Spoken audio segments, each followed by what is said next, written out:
Breen. You're in Phil's Records. This is year 40 of me working in this business, 30 under my own name. I've been down here in Latonia about 6 or 7 years. I've been everywhere else in northern Kentucky, most places twice.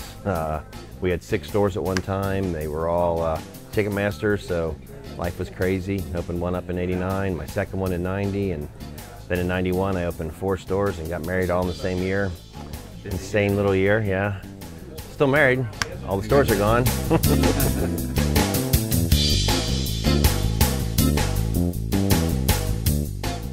There's really no method to the madness. I've been doing this so long, and I won't put anything out on the shelf if I can't guarantee the shape of it. But you know, I have categories in every style of music on album and CD because I kind of refuse to believe that selection's a bad thing. You know, the more the better. You know, Latonia's an old neighborhood now, and it's, you know, I'm envious of some of the stores that are in hipper areas. I won't lie. You know, it's been fun. I mean, don't get me wrong, if I didn't enjoy music, I wouldn't be still doing this because I'd have to think I could find some better way to make some money than take this, the retail beating that it is. But to survive and thrive like stores did in the old days, you need the collectors and the meat and potatoes people. You know, people always say, well, what's different about now? Well, there used to be hits in this business. You know, you could sell 10, 15, 20, 25 of a hit in a week and say you made a couple bucks, you had some money to play with. Now, nothing sells in that quantity because it's all burned and streamed, and you know, you have to watch so carefully every nickel that you spend.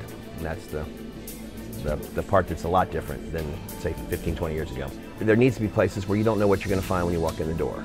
You know, as I look around here, see people on the ground looking at dollar CDs and checking out the used records, and again, everyone's so damn busy now that they don't make the time to sit in a record store and look at what all you have to offer, and that frustrates someone that's been here 7 days a week for so long, that, you know, puts it out there and knowing that everything out there is guaranteeable, but people go to a half price where things are crappy, or Goodwills where, you know, things are ridiculously, you know, beat and stuff, looking for that diamond in the rough where they could come here and find things organized and in the right category and guaranteeable.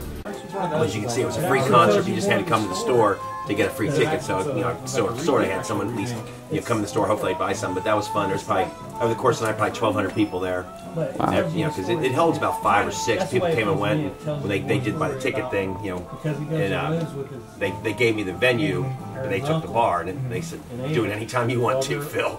But those are, you know, those are big. You know, Shaver was pretty decent size, and B-Roy's at the time were selling out the old Southgate House. I don't know if you ever came here to any concerts. The one down there by the levee, it probably went about 500 or so.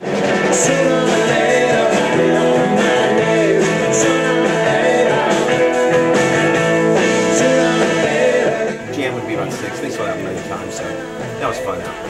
That show. Early in my career, when I worked for someone else out in Erlanger, we literally had an in-store with Iron Maiden. And it was, the store I worked at was about the size of this.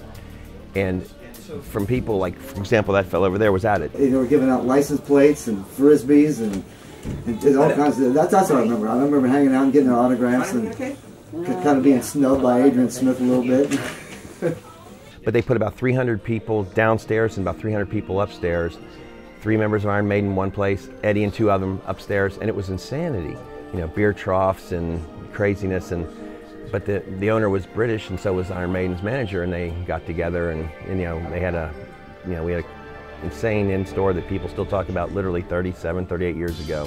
I don't have albums. When I started my store in '89, I probably had 4,000 personal albums. I probably put in over half of them to start the store, and over the course of the time, I made the decision to put them all back into the place and have a decent amount of CDs at home and things like that. But again, it's probably a smart thing when the merchant or the owner isn't a collector, because it's better for the public. And you know, I've obviously, as long as I've been doing this, there's been plenty of stories back in the day where owners had, you know, warehouses in their basement basically of their collection.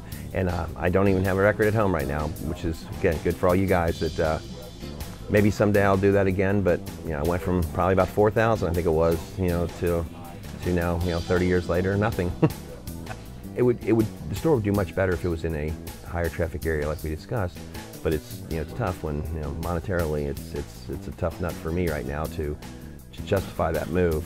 And I'm also getting older, so, you know, it'd be great if, you know, could find a hip musical, you know, loving younger person that would want to maybe do something like this and kind of pass it towards that way. So that would be my, I guess, my dream to do something like that. Awesome. Well, I wish you the best. Thank you. Appreciate it. We'll certainly be back to visit, and thank you for taking time for the interview. No problem. Keep up your good work. Record stores need the attention.